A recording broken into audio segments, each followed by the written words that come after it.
Hey, good afternoon, everyone. First, thank you so much, Jeff and the CCTS team for putting on this seminar. It's been very informative for me, and I hope I can provide you some valuable information on resources that Franklin County Public Health has to offer. So as he said, I'm the community health planner, and it's my job to facilitate and manage the community health action teams throughout Franklin County.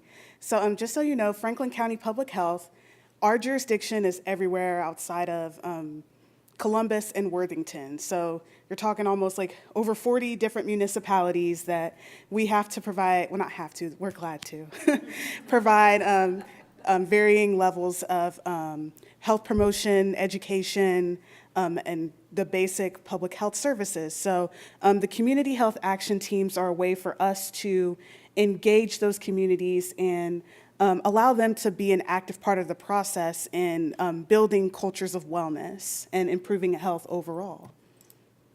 So as I said, the community health action teams are a partnership between Franklin County Public Health and community members, and they're working together to build healthier communities. We're coming in with data. We try to generate community health profiles with the data that we have available, and with that, we have conversations with them, and we help build teams to address prominent health issues in their community based on that data and also what they're experiencing in day-to-day. Each team looks different. Some have more community members engaged, some have more people who work in those communities engaged. But it's always people that are coming in with a passion just to help improve the health and well-being of people within their communities. So in order to facilitate this process, we created a roadmap focused on just different facets of health and wellness within the community. The majority of our teams focus on chronic disease prevention, more specifically access to healthy food. Transportation has been an increasing issue that a lot of communities are have a desire to take on, but we provide promotion and education resources for communities to tackle a wide variety of issues. And that list continues to grow as we get to more to know and engage with these communities more and more. And I don't know if you noticed health equity being sort of the foundation that we try to incorporate in no matter what facet of health and wellness that we address. I don't know if you are familiar with the Aetna Foundation. They recently came out with a ranking of different counties throughout the country and where they ranked in terms of the healthiest county in the nation. And Franklin County didn't do as well as I had hoped. And one of the main reasons why was because we ranked very low in terms of health equity. So realizing that not just within Columbus, but Franklin County as a whole is becoming more diverse in many different ways. And with that diversity sometimes comes disparities when we don't have the resources we need to be able to, for different communities to be able to get access to the resources that they need to be healthy and successful. So incorporating that within all facets of the programs and services we provide is very important. So we currently have 5 active chats. That's what we call them, chats. Hilliard is focused on mental health and wellness, specifically suicide prevention, and right now they're working on a series to address anxiety in older adults and addressing senior isolation.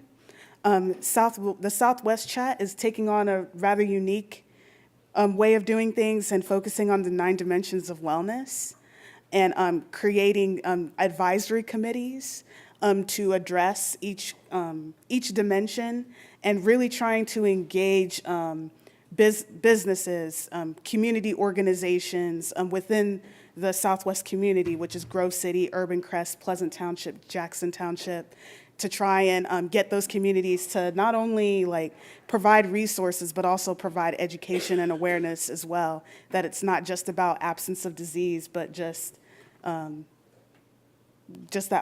aspect of the whole health, the health of the whole person, holistic wellness. Whitehall Chat, they are focused on access to care, access to healthy food, and substance abuse prevention.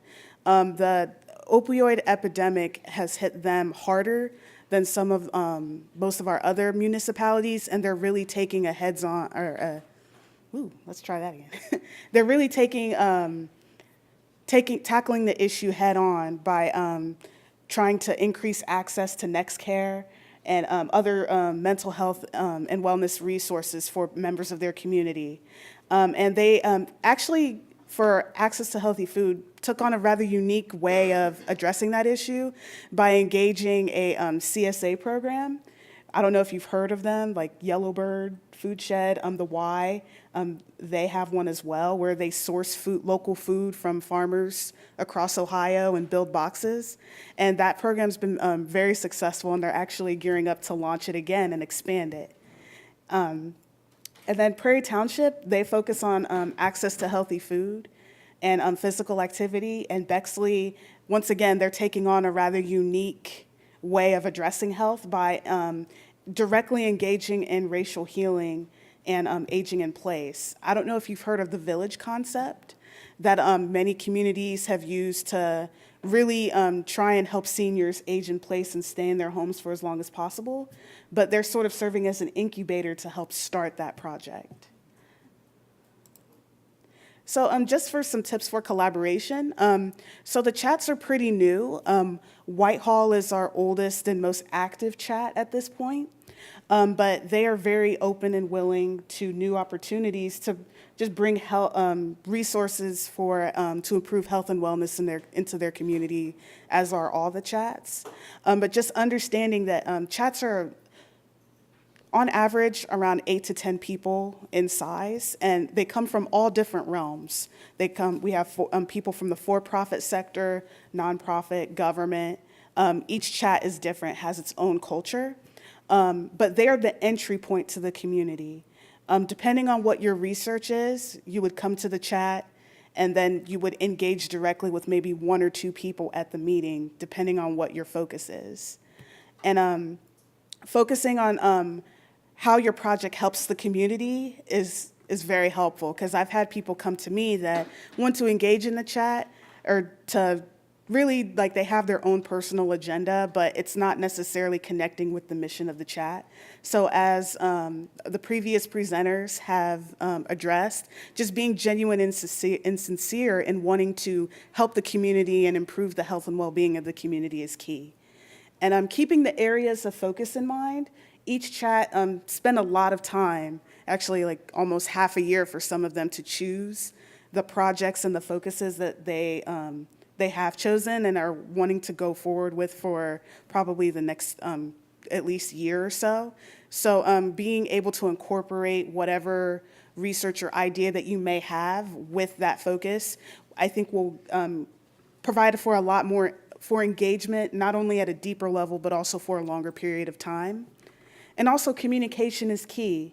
There have been so many instances where, people have come up to me and have been very enthusiastic for wanting to get involved in the chat and wanting to engage in doing some sort of project. And then they come, they present, and then you never really hear from them again. They ask for us to distribute a survey on their behalf, which we're happy to do, but then we never know the result of that. So just really engaging throughout the process and just having that sincerity, as many of the other presenters have said, is key. And honestly, it can result in a long-term sustainable partnership. So, yeah, if you guys want to start a chat, we still are looking to start chats in many of our other municipalities. If you have any questions, or if you want to join some of the existing ones, please reach out. Thank you.